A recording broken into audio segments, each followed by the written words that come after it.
Queridos irmãos, a paz do Senhor,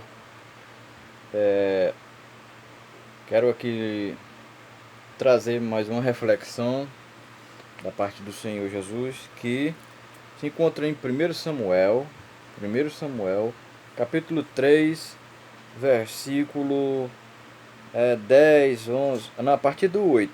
Vamos ler. O Senhor chamou Samuel pela terceira vez e ele se levantou e foi até Eli.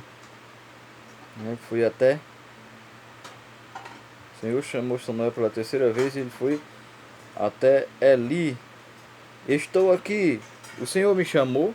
Assim o menino falou com Eli. Eli percebeu que o Senhor estava chamando o menino. Ele disse: vai, deite-se. E se ele chamá-lo, diga: fala, pois o teu servo está ouvindo. Então Samuel foi se deitar. O Senhor voltou a chamá-lo, como nas outras vezes: Samuel, Samuel. Samuel disse: fala, pois o teu servo está ouvindo. Essa foi a instrução dada por Eli, né, o sacerdote que cuidava do menino, o menino que era promessa de Deus, né, resposta de oração, e ali estava sendo criado por Eli, né, mantido ali no templo, servindo, né, aprendendo desde criança, porque aquele menino era um voto que a sua mãe fez com Deus, que quando ele desmamasse ela daria ao Senhor. Ali foi uma atitude diferenciada na oração de Ana, no seu pedido, e Samuel estava lá aprendendo, estava lá servindo, estava lá aprendendo a trabalhar. Mas Samuel, o menino Samuel, o pequeno Samuel, ainda não conhecia a voz de Deus. E a primeira experiência que ele teve, ele escutou uma voz chamar: Samuel, Samuel. Durante a noite ele escutava essa voz chamar. Escutou, e na terceira vez, já que o Senhor falara com ele, ele foi até o sacerdote, o seu instrutor, o seu mestre, né, aquele que cuidava dele, que ensinava como ele tinha que servir, que preparava ele para futuramente ser um sacerdote. E aquele homem vai e instrui Samuel como ouvir a voz de Deus, o que ele deveria responder. E já acontecendo pela terceira vez, ele viu que o menino chegava até ele e dizia: o senhor está me chamando?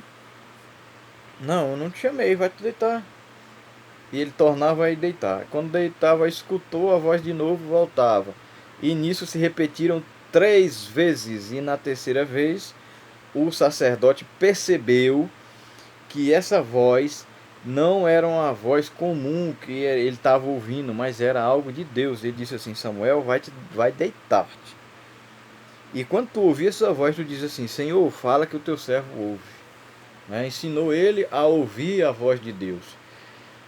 Eli era um homem que tinha perdido o controle do seu lar.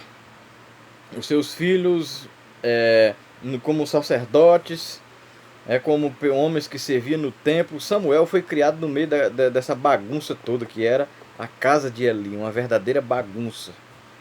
E os filhos de Eli, na verdade, eram pessoas de mau caráter, né? Que não tinha zelo pelas coisas de Deus, mas que eles banalizavam o serviço do Senhor, o templo, não tinha nada de comunhão com Deus, pelo que mostra o texto sagrado, em que até se prostituía no templo, que roubava as ofertas das pessoas, as pessoas vinham e ele tirava mais do que era a sua porção.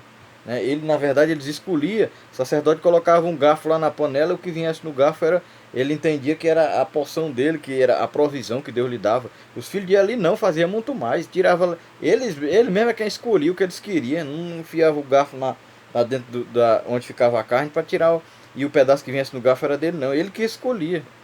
Eles que escolhiam, então era uma verdadeira bagunça a casa de Eli. Eli tinha perdido o controle, tinha perdido tudo isso. E o que restou?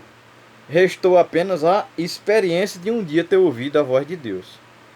Pelo que a gente vê nas escrituras, era um homem que já não ouvia mais isso. Era um homem que já não tinha mais esta intimidade, né?